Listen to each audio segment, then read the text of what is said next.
नमस्कार साथियों, स्वागत है आपका ब्राइट एग्रो क्लासेज के ऑनलाइन प्लेटफॉर्म पर। दोस्तों, हम बात कर रहे हैं हॉर्टिकल्चर की और हॉर्टिकल्चर में आपका जो आज का टॉपिक रहने वाला है, क्योंकि पहले हमने जो 2 क्लासें हैं वो कंप्लीट कर ली है, जिसमें पहले तो हमने इंपॉर्टेंस की बात की थी पहली क्लास में। फिर उसके बाद में हमने जो प्लांट प्रोपोगेशन है वो स्टार्ट किया था और उसमें 2 टाइप हमने सेक्सुअल प्रोपोगेशन और एसेक्सुअल प्रोपोगेशन की बात की थी। उनके एडवांटेज डिसएडवांटेज की हमने बात कर ली थी। ठीक है, इससे संबंधित जो टॉपिक है यानी कि जो प्रोपोगेशन स्ट्रक्चर्स है उनकी बात हम आगे वाले टॉपिक्स में करेंगे। उससे पहले एक छोटा टॉपिक है उसको कवर कर लेते हैं और वो है हमारा सीड डोरमेंसी, यानी कि जो डोरमेंसी है वो क्या होती है और ये किस प्रकार से एग्रीकल्चर के लिए इंपॉर्टेंट है, हॉर्टिकल्चर के लिए इंपॉर्टेंट है, उनकी हम बात करने वाले हैं। ठीक है, तो सीड डोरमेंसी पहली बात तो ये है क्या। ठीक है, यदि हम बेसिकली समझना चाहें तो सीड क्या है। सीड के लिए हम ये कहते हैं कि जो मेच्योर एवूल होता है, यानी कि जो हम कहते हैं मेच्योर होने के बाद में जो अंडाशय होता है, मेच्योर अंडाशय, उसी को हम क्या बोलते हैं, उसी को हम मुख्य रूप से सीड बोलते हैं। ठीक है, सीड में 3 इंपॉर्टेंट चीजें होती है कि एक कवर होता है जिसको सीड कोट बोलते हैं, एक जो एम्ब्रियो को मुख्य रूप से पोषण देने का काम करता है, न्यूट्रिएंट प्रोवाइड करवाता है, वो भाग होता है। इसके अलावा एक जो जर्मिनेशन करने का काम करता है, जर्मिनेट होने का काम करता है, वो होता है एम्ब्रियो। वो क्या होता है, एम्ब्रियो। एम्ब्रियो में 2 इंपॉर्टेंट चीजें होती है। एक पार्ट होता है जिसको हम मुख्य रूप से जो रूट का निर्माण करता है, रूट का निर्माण करने वाला पार्ट, और एक शूट का निर्माण करने वाला पार्ट होते हैं रेडिकल। ये चीजें देखने को मिलती है। ठीक है, तो ये चीजें हैं जो आपको सीड के बारे में ध्यान रखनी है मुख्य रूप से। अब दूसरी चीज है डोरमेंसी। क्या है डोरमेंसी, क्या है। अब देखो, नॉर्मली हम ये देखते हैं कि सीड ग्रो करवाने के लिए हम सीड में को जो फेवरेबल कंडीशन है वो देते हैं, उसके बाद में वो जर्मिनेट करता है। जर्मिनेशन का मतलब है कि उसमें से आपको जो रूट है और शूट है वो डेवलप होते हुए नजर आएंगे, दोनों निकलते हुए नजर आएंगे। इसी प्रोसेस को हम क्या बोलते हैं, जर्मिनेशन बोलते हैं। ठीक है, अब जर्मिनेशन की जो विपरीत प्रोसेस है, यानी कि जस्ट उल्टा हम बोले तो जर्मिनेशन का जस्ट उल्टा होता है डोरमेंसी, यानी कि यहां पर आपको जो रूट और शूट है वो डेवलप होती हुई नजर नहीं आएगी। यानी कि जो फेवरेबल कंडीशन है वो तो अवेलेबल हो रही है प्लांट को, जो बीज है उसको, लेकिन उसके बावजूद भी आपको क्या नहीं देखने को मिलेगा, जो रूट है शूट है वो डेवलप होती हुई नजर नहीं आएगी। यानी कि हम हिंदी में कहे तो जो मूलांकुर है और प्रो है वो आपको नजर नहीं आएंगे, क्योंकि बीज में सबसे पहले मान लो ये बेसिकली एक कोई बीज है। अब इस बीज के 2 पार्ट हैं। ठीक है, 2 पार्ट है, एक जो नीचे जाएगा यानी कि जो रूट के रूप में काम करेगा, ठीक है, उसको हम बोलेंगे मूलांकुर। क्या बोलेंगे, मूलांकुर। ठीक है, और दूसरा जो पार्ट है वो रहेगा हमारा प्रो है। ठीक है, ये दोनों चीजें हैं जो आपको देखने को मिलेगा। ये आगे जाकर क्या बनाएगा, स्टेम बनाएगा, या जिसको हम शूट भी बोल सकते हैं। ठीक है, वो बनाएगा और ये आपको आगे चल के रूट का निर्माण करेगा। किसका नाम निर्माण करेगा, रूट का निर्माण करेगा। इसी प्रोसेस को हम जर्मिनेशन कहते हैं। और ये प्रोसेस जब नहीं होती है, फेवरेबल कंडीशन होने के बावजूद भी जब जर्मिनेशन नहीं होता है, तो इस चीज को हम कहते हैं सीड डोरमेंसी। ठीक है, आगे बात समझ में, ये चीजें होती है जो आपको सीड डोरमेंसी में ध्यान रखना है। अब पहली बात तो सीड डोरमेंसी जरूरी क्यों है प्रकृति में, क्योंकि ये नेचुरल प्रोसेस है। सीड डोरमेंसी पाई जाना ऐसा नहीं है कि जो इंसान है उनके द्वारा सीड डोरमेंसी लाई जाती है, ये एक नेचुरल प्रोसेस है। ठीक है, क्या है, एक प्राकृतिक प्रक्रिया है।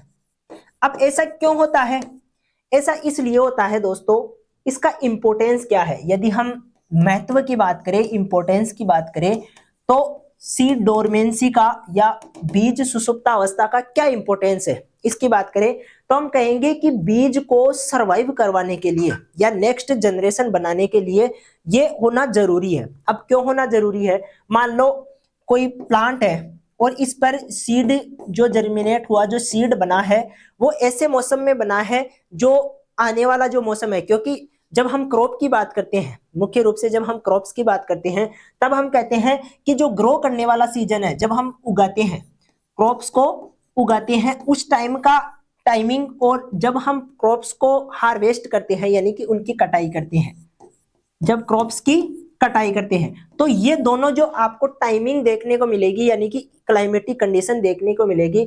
तो यहाँ पर जितना टेम्परेचर है लगभग उतना ही टेम्परेचर आपको यहाँ पर देखने को मिलेगा। ऐसा क्यों होता है? जैसे हम सर्दियों का एग्जाम्पल लेना चाहे, जो हमारा विंटर सीजन है उसकी बात करें। अब विंटर सीजन में स्टार्टिंग में जो टेम्परेचर है वो धीरे धीरे लो होने लगता है। पहले टेम्परेचर ज्यादा था, अब विंटर आएगी तो विंटर सीजन में टेम्परेचर धीरे धीरे क्या होगा? लो होगा। ठीक है, तो यहाँ पर टेम्परेचर कम हो रहा है, और यहाँ पर जब विंटर सीजन वापस जाएगा तो टेम्परेचर वापस अप होता हुआ नजर आएगा, बढ़ेगा।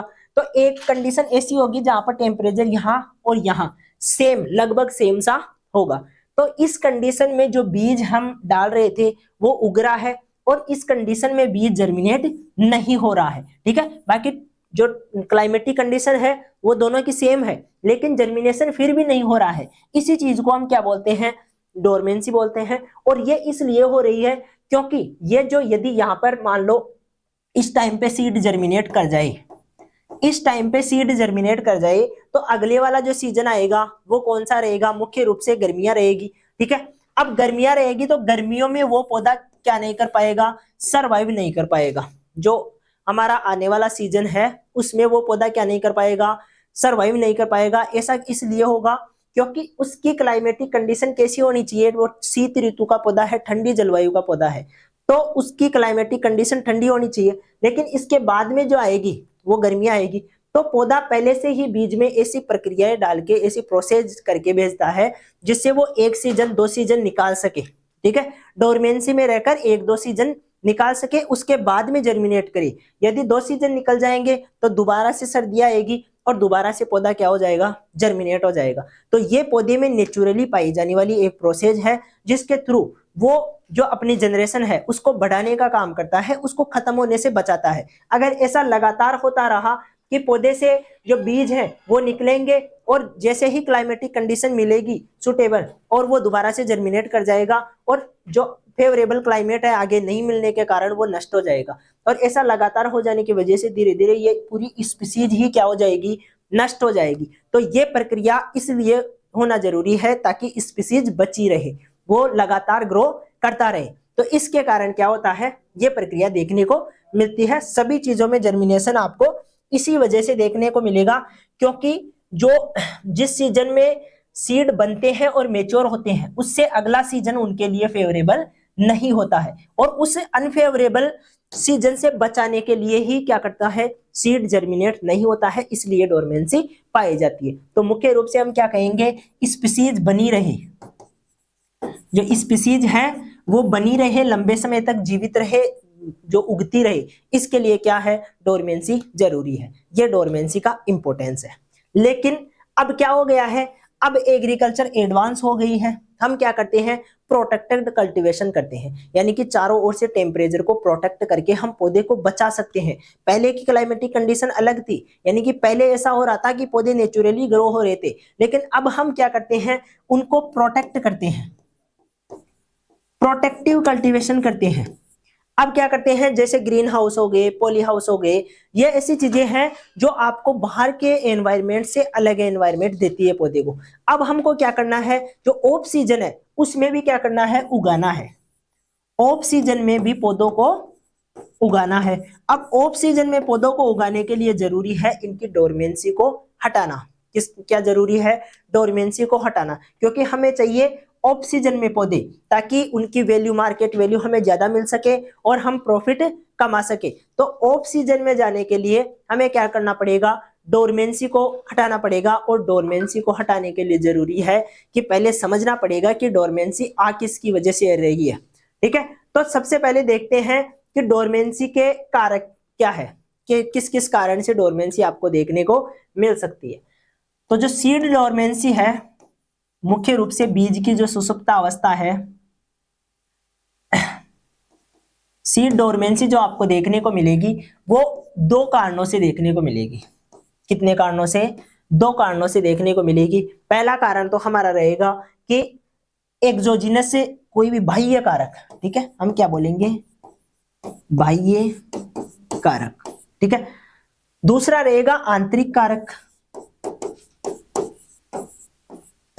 आ गई बात समझ में? तो ये दो कारक है। अब बाह्य कारकों के रूप में हम क्या देखते हैं? एक तो हार्ड कवर होना, हार्ड कवर, जिसे हम कहते हैं कि बीज के ऊपर क्या है, एक हार्ड कवर है, जिसकी वजह से पानी और जो एयर है वो अंदर नहीं जा पाती है, अंदर नहीं जा पाती है तो सीड क्या नहीं हो पाता है, जर्मिनेट नहीं हो पाता है। तो हार्ड कवर होना इसका एक कारण हो सकता है।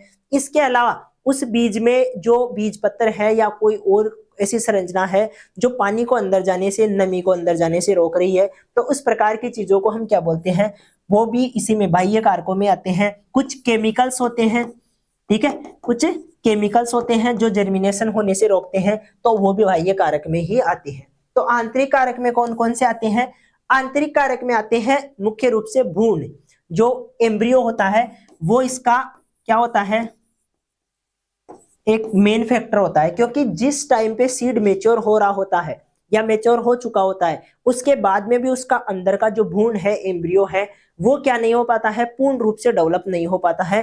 तो उसको पहले पूरा डेवलप होना होता है, उसके बाद में वो क्या करता है, जर्मिनेट करता है। तो एम्ब्रियो पूर्ण रूप से डेवलप ही नहीं हुआ है तो साथ के साथ जर्मिनेट कैसे करेगा, ठीक है। तो उसके जर्मिनेशन के लिए जरूरी है कि पहले एम्ब्रियो पूर्ण रूप से डेवलप हो सके। इसके अलावा कुछ जेनेटिक कारण भी होते हैं, कुछ आनुवंशिक कारण भी होते हैं, उनकी भी हम बात करेंगे। इसके बाद में बचता है कि अब हमें ये तो पता चल गया कि क्या क्या कारण है। अब जो नेक्स्ट चीज रहती है वो रहती है कि डोरमेंसी को हटाना कैसे है, डोरमेंसी को हटाना कैसे है। तो हटाने के लिए हम अलग अलग जो चीजें हैं वो काम में लेते हैं, जैसे हॉट वाटर ट्रीटमेंट करते हैं, यानी कि गर्म पानी में रखते हैं। इसके अलावा हम जो स्टीम टेम्परेचर है, यानी कि एक तरह से स्टीम फ्लो है, वो देते हैं, उसकी वजह से भी डोरमेंसी हटती हुई नजर आती है। इस हार्ड कवर को हम फिजिकली हटाकर भी क्या कर सकते हैं, डोरमेंसी को तोड़ सकते हैं। इसके अलावा कुछ केमिकल हैं जिनका उपयोग करके हम क्या कर सकते हैं, डोरमेंसी हटा सकते हैं, उन सब की हम चर्चा करने वाले हैं, ठीक है। तो स्टार्ट करते हैं। सबसे पहले बात करते हैं कि डोरमेंसी है क्या। डोरमेंसी का सीधा सा मतलब क्या है, सुसुप्तावस्था, यानी कि बीज कैसा हो चुका है, सुप्त हो चुका है, यानी कि वो अभी जर्मिनेट नहीं करेगा, ठीक है।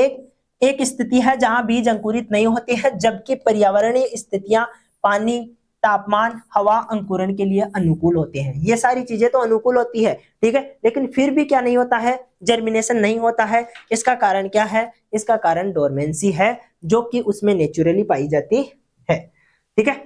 इसके अलावा हमें देखने को मिलता है कि कुछ फलों के पौधों के बीज, जैसे कि आम, सिट्रस, निकाले जाने के बाद तुरंत अंकुरित हो जाते हैं, लेकिन कुछ पौधे ऐसे भी होते हैं जो क्या हो जाते हैं, तुरंत अंकुरित हो जाते हैं, ठीक है। नमी, तापमान और वायु संचार की स्थितियां अनुकूल हो, लेकिन कुछ अन्य फलों जैसे कि सेब में, नाशपाती में, चेरी में स्थितियां होने पर अंकुरित नहीं होते हैं। इसी घटना को हम क्या बोलते हैं, सुसुप्तावस्था बोलते हैं, ठीक है। तो ये दोनों चीजें हैं और ये दोनों जो फल है इनमें अंतर है। मुख्य रूप से यदि हम आम की बात करें तो आम एक ट्रॉपिकल क्लाइमेट का जो है फसल है। अब मुख्य रूप से जो वृक्ष है वो ट्रॉपिकल क्लाइमेट का है। अब वहां पर क्या होता है, लगभग सेम सा टेम्परेचर देखने को मिलता है, ज्यादा टेम्परेचर में वेरिएशन नहीं होता है, ठीक है। अब सेम सा टेम्परेचर रहेगा तो अगले सीजन में यदि आम का पौधा उग भी जाता है तो भी वो सरवाइव कर जाता है। लेकिन यहाँ पर यदि हम बात करें सेब की, तो सेब में आपको देखने को मिलेगा कि जो सर्दियों का टाइम होता है उस टाइम पे बहुत ज्यादा बर्फबारी होती है। यदि उस टाइम पे सेब का जो पौधा है वो जर्मिनेट करता है तो वो सरवाइव नहीं कर पाता है। तो उस टाइम से बचाने के लिए ही सेब क्या करता है, डोरमेंसी उसमें नेचुरली प्रोड्यूस करता है। ये चीजें देखने को मिलती है, ठीक है। यह कुछ प्रजातियां के अस्तित्व के लिए महत्वपूर्ण है, ठीक है। अस्तित्व का मतलब सरवाइव करवाने के लिए, कुछ स्पीसीज को सरवाइव करवाने के लिए इंपॉर्टेंस रखता है। तो यदि आपको यह पूछ लिया जाए कि डोरमेंसी का क्या इंपॉर्टेंस है, तो कुछ वेराइटीज, कुछ स्पीसीज हैं, उनको बचाए रखने के लिए इसका होना महत्वपूर्ण है, क्योंकि ये प्रजातियों को तब अंकुरित नहीं होती है जबकि विपरीत जलवायु परिस्थितियां समाप्त न हो जाए। तो विपरीत क्लाइमेटिक कंडीशन से रोकने के लिए उन्हें जो क्लाइमेटिक कंडीशन है, जो ज्यादा टेम्परेचर है या मान लो बहुत ज्यादा कम टेम्परेचर है, तो उसकी जो कारण है उनसे बचने के लिए क्या करता है, डोरमेंसी उसमें नेचुरली होती है, पाई जाती है। तो ये चीजें आपको देखने को मिलेगी। इसके बाद में बात करेंगे हम सुसुप्तावस्था के प्रकार की, ठीक है, टाइप्स ऑफ जो डोरमेंसी है उसकी बात करेंगे। अब देखो सुसुप्तावस्था में हम ये कहेंगे कि सबसे पहले तो बाह्य कारकों की वजह से कुछ जो है आपको डोरमेंसी देखने को मिलेगी, जिसको हम बाह्य सुसुप्तावस्था कहेंगे। ठीक है, क्या बोलेंगे, बाह्य सुषुप्तावस्था। इस प्रकार की सुषुप्तावस्था बाहरी कारकों की वजह से होती है। बाह्य सुषुप्तावस्था में भ्रूण को घेरने वाले ऊतक अंकुरण को प्रभावित कर सकते हैं, जैसे कि जल अवशोषण को रोकना, भ्रूण विस्तार को रोकना, मूलांकुर जो प्रकटन है, जो इमर्जिंग है, उसको रोकना, यांत्रिक प्रतिरोध और गैसीय विनिमय को से संबंधित करना, भ्रूण तक ऑक्सीजन नहीं पहुंचने देना, ये प्रक्रियाएं देखने को मिलती है बाहरी कारकों में। तो बाहरी कारकों में आपको देखो, फूल के जो हमारा बीज है उसके ऊपर आपको दो चीजें देखने को मिलेगी। जो बीज है उसमें एक तो आवरण देखने को मिलेगा जिसको हम बीज चोल बोलते हैं, उसके बाद में कुछ संरक्षित पदार्थ देखने को मिलेगा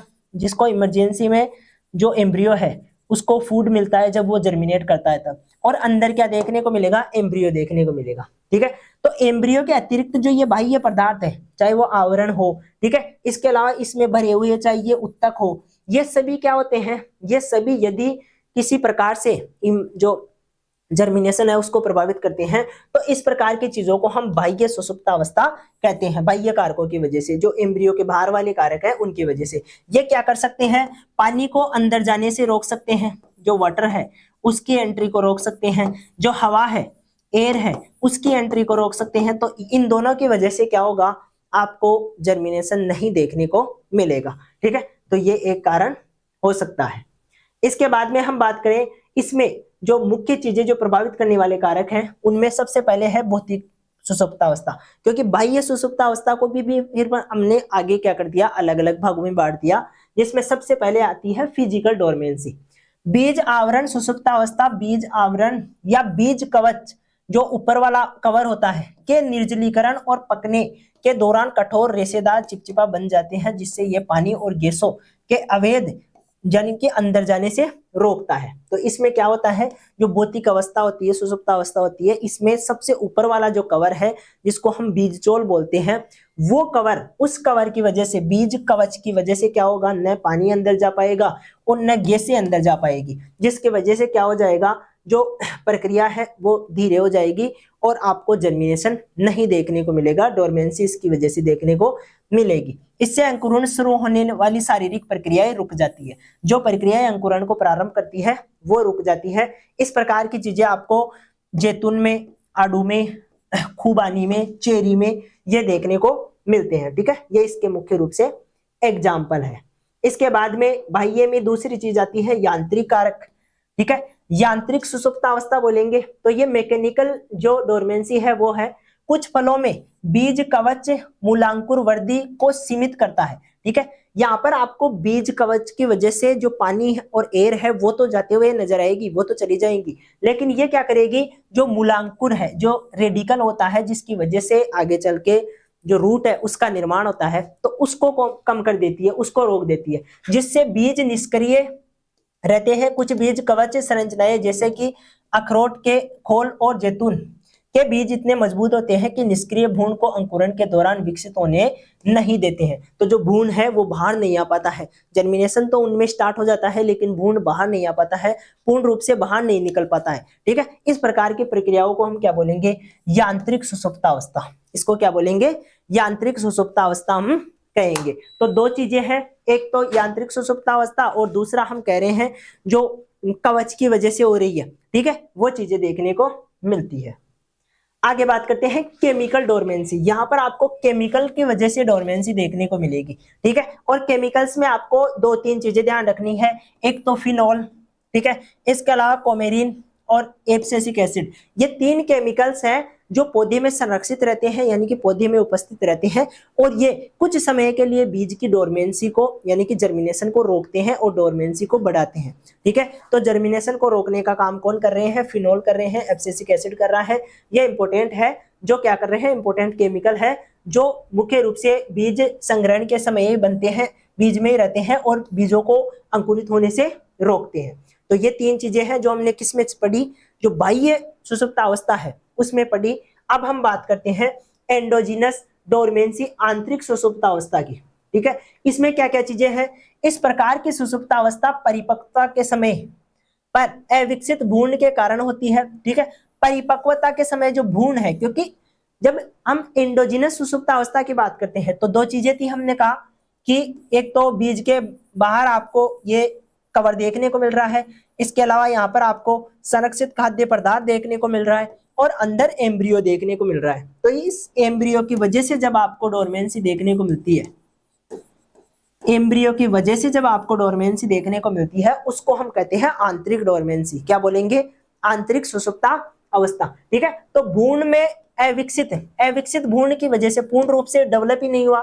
इस प्रकार हो सकती है जैसे आकस्मिक सुषुप्तावस्था, शारीरिक सुषुप्तावस्था, दोहरी सुषुप्तावस्था और द्वितीय सुषुप्तावस्था। ये चीजें हैं जो किस में आएगी? सेकेंडरी में ही आपको देखने को मिलेगी। अब इन सब की बात कर लेते हैं किस प्रकार से। मोर्फोलॉजिकल डोरमेंसी, ठीक है, इसको हम क्या कहेंगे? आदिम या रेखीय भ्रूण भी कहेंगे। कुछ बीज में सुषुप्तावस्था होती है जिससे भ्रूण बीज प्रसारण के समय पे पूर्णतया विकसित नहीं होता है। जब हम सीड को अलग करते हैं प्लांट से, उस टाइम पे जो भ्रूण होता है वो पूर्ण रूप से डेवलप ही नहीं हो पाता है। तो वो जर्मिनेशन कैसे करेगा? ठीक है, तो पहले वो पूर्ण रूप से डेवलप होगा, उसके बाद में उसमें जर्मिनेशन होगा। ऐसे बीज अंकुरण तुरंत कटाई के बाद रोपित किए जाए तो अंकुरित नहीं होते हैं। जब हम इनको तुरंत कटाई के बाद में रोपित कर दें तो ये अंकुरित नहीं होते हैं। इस प्रकार की प्रक्रियाएं किसमें देखने को मिलती है? इस प्रकार की प्रक्रियाएं हमें मोर्फोलॉजिकल डोरमेंसी में देखने को मिलती है। ठीक है, ये चीजें ध्यान रखनी है। इसके बाद में है फिजियोलॉजिकल डोरमेंसी। दूसरा जो अपनी आंतरिक डोरमेंसी है उसी का प्रकार है शारीरिक सुषुप्तावस्था। इसमें पहली चीज देखने को मिलेगी नॉन डीप फिजियोलॉजिकल डोरमेंसी, गैर गहरी शारीरिक सुषुप्तावस्था। पकने के बाद सूखा भंडारण में बीजों को सुषुप्तावस्था खोने करने के लिए समय चाहिए होता है। इस प्रकार की डोरमेंसी अक्सर अस्थायी होती है और सूखा भंडारण के दौरान गायब हो जाती है, यानी कि कुछ समय के लिए होती है और उसके बाद में जैसे ही हम स्टोर करते हैं, कुछ टाइम के लिए उसको बीज को रखते हैं, उसके बाद में वो जर्मिनेट कर जाता है। ठीक है, तो इस प्रकार की चीजें पाई जाती है जो कुछ समय के लिए ही डोरमेंसी दिखाती है। ठीक है, शीतोष्ण फल जैसे सेब में, नाशपाती में, चेरी में, आड़ू में, इनमें आपको ये इस प्रकार की चीजें, इस प्रकार की फसलों में शारीरिक सुषुप्तता रखते हैं, ये देखने को मिलेगी। और ये उससे प्रतिकूल मौसम से बचने के लिए करते हैं जो हम पहले भी डिस्कस कर चुके हैं। फोटोडोरमेंसी दूसरी क्या है? बीज जो अंकुरण के लिए प्रकाश या अंधेरे की स्थिति की आवश्यकता रखते हैं उन्हें फोटोडोरमेंट बीज रूप में जाना जाता है, यानी कि ऐसे बीज जिनको जर्मिनेट करने के लिए प्रकाश की आवश्यकता होती है, लाइट की आवश्यकता होती है। ठीक है, उस प्रकार के जो अपने बीज है उनको हम फोटोडोरमेंट बीज बोलते हैं। ठीक है, ये फोटोकेमिकली रिएक्टिव पिगमेंट के कारण होता है जिसको फाइटोक्रोम कहते हैं। तो ये किसके कारण हो रहा है? फाइटोक्रोम के कारण होता है, जो कई पौधों में व्यापक रूप से उपस्थित होता है। जब नमी युक्त बीजों को लाल प्रकाश में रखा जाता है तो फाइटोक्रोम लाल रूप में बदल जाता है, जिससे अंकुरण प्रक्रिया को प्रस्तावित किया जा सकता है। ठीक है, तो प्रकाश की उपस्थिति में ही ऐसा होता है, प्रकाश नहीं होने पर क्या होगा? अंकुरण प्रक्रिया रुक जाएगी। इसके बाद में है थर्मोडोरमेंसी। अब ये किसकी वजह से होगी? टेम्परेचर की वजह से। जब टेम्परेचर अनुकूल नहीं मिलेगा तो आपको डोरमेंसी देखने को मिलेगी, और टेम्परेचर जो अनुकूल रहेगा तब आपको जर्मिनेशन देखने को मिलेगा। कुछ बीजों के लिए विशेष तापमान की आवश्यकता होती है उनके अंकुरण के लिए, वरना वो निष्क्रिय रहते हैं। ऐसे बीजों को ताप निष्क्रिय कहा जाता है। ठीक है, जैसे कि आप जब कैलोरी ले लो, पेंसी ले लो, के बीज अक्सर 25 डिग्री सेंटीग्रेड कम हो तो अंकुरित नहीं होते हैं। जब 25 डिग्री सेंटीग्रेड से कम टेम्परेचर हो तब इस प्रकार की चीजें आपको देखने को मिलेगी कि वो क्या नहीं होंगे? अंकुरित नहीं होंगे। और लेटुस भी इसी में सम्मिलित है। ठीक है, ये एग्जांपल है जो आपको थर्मोडोरमेंसी में ध्यान रखना है। इसके बाद में बात करते हैं फिजियोलॉजिकल डोरमेंसी। ठीक है, नेक्स्ट कौन सी है? फिजियोलॉजिकल डोरमेंसी, शारीरिक सुषुप्तावस्था। इसके 3 प्रकार हैं।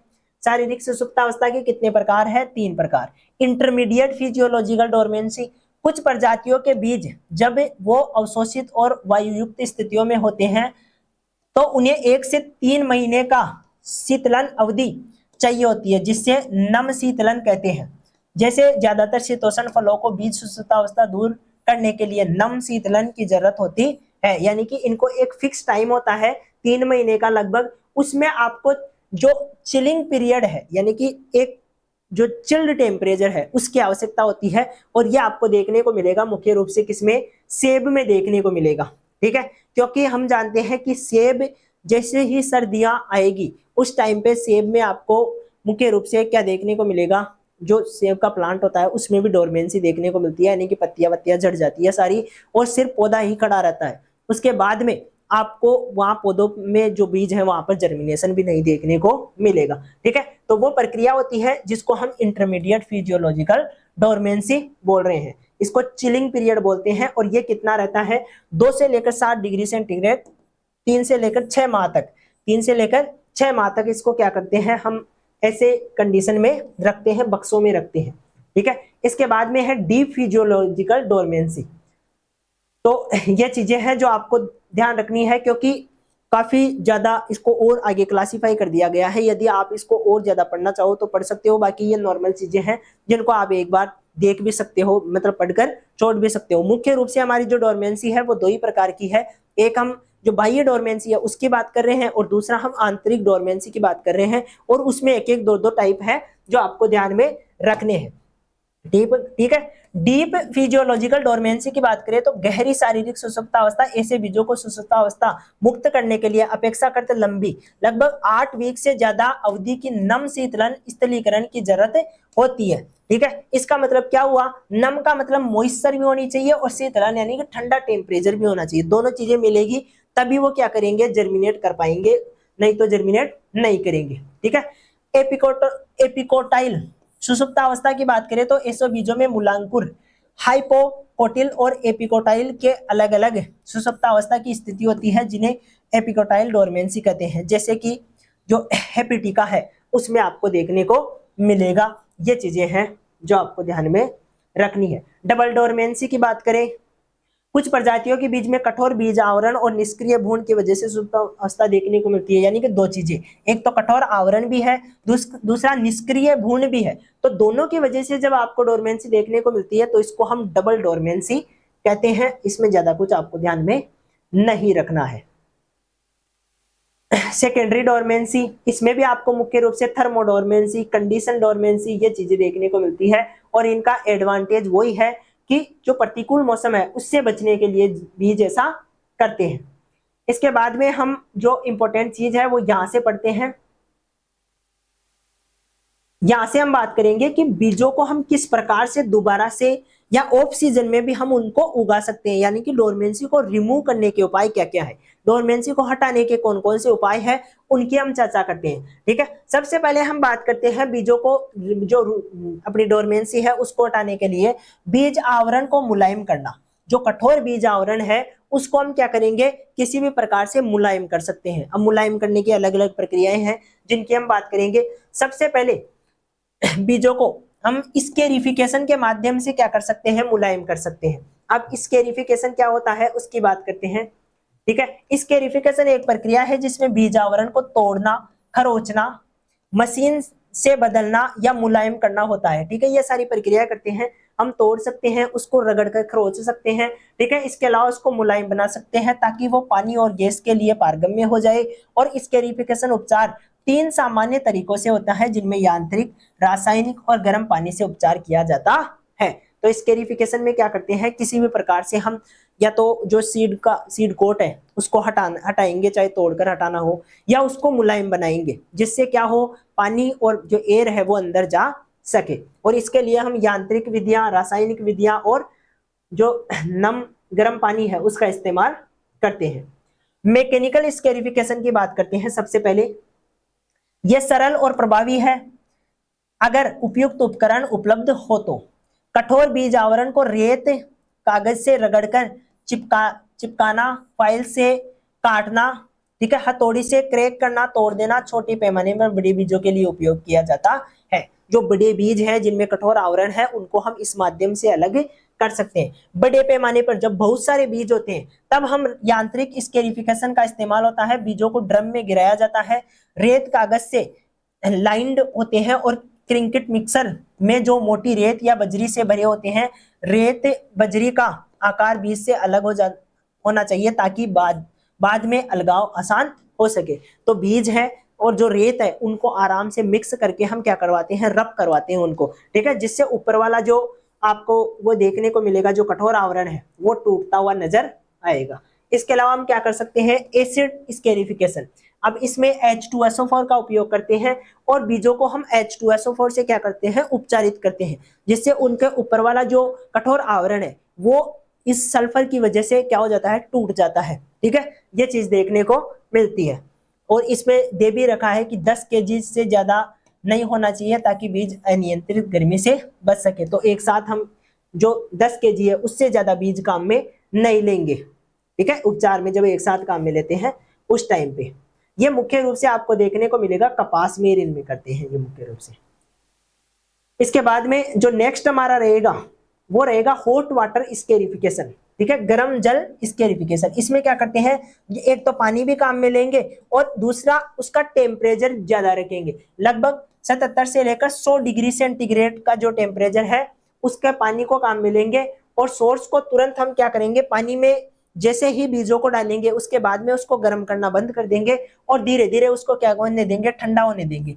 12 से लेकर 24 घंटे के लिए भिगोया और उसी पानी में भिगोए रखेंगे, ठंडा हो जाने देंगे। इसके बाद सूजे हुए जो बीज है, क्योंकि पानी को बीज क्या करेंगे, अपने में अवशोषित करेंगे और फूल जाएंगे, तो वो जो फूले हुए बीज हैं उनको हम क्या कर सकते हैं, फिर बुआई में काम ले सकते हैं। ये एक ट्रीटमेंट है। इसके अलावा वार्म मॉइस्ट स्केरिफिकेशन। इसमें क्या करते हैं, गरम नम स्केरिफिकेशन, यानी बीजों को कई महीने तक नम और गर्म माध्यम में रखा जाता है। नम का मतलब हो गया वहां पर नमी भी होनी चाहिए, जो एयर है उसमें नमी भी होनी चाहिए। ठीक है, और इसके अलावा जो थोड़ा टेम्परेचर है वो भी ज्यादा रखना है। इस प्रकार की कंडीशन में रखकर हम क्या कर सकते हैं, सूक्ष्म जीवों की जो गतिविधि है उसको बढ़ाते हैं, जिसके वजह से आपको अंकुरण देखने को मिलता है। ठीक है, यह उपचार उन बीजों के लिए अधिक लाभदायक है जो दोहरी बीज सुस्ती रखते हैं, यानी कि दोनों चीजें पाई जाती है, जिनमें एम्ब्रियो के कारण भी आपको क्या देखने को मिलती है, सुसुप्तावस्था, और दूसरा उनमें बाहरी जो कवर है उसके कारण भी सुसुप्तावस्था देखने को मिलती है, उनमें यह उपचार किया जाता है। ठीक है, इसके बाद में है स्ट्रेटिफिकेशन। दूसरा जो इंपॉर्टेंट चीज है, उपचार है, वो है स्ट्रेटिफिकेशन। स्ट्रेटिफिकेशन एक ऐसा तरीका है जिसमें निष्क्रिय बीजों को विशेष अवधि के लिए रेत व मिट्टी के वैकल्पिक परतों में ढका ठंडा करके भून को पकाने के बाद किया जाता है। इससे नम ठंडक भी कहते हैं।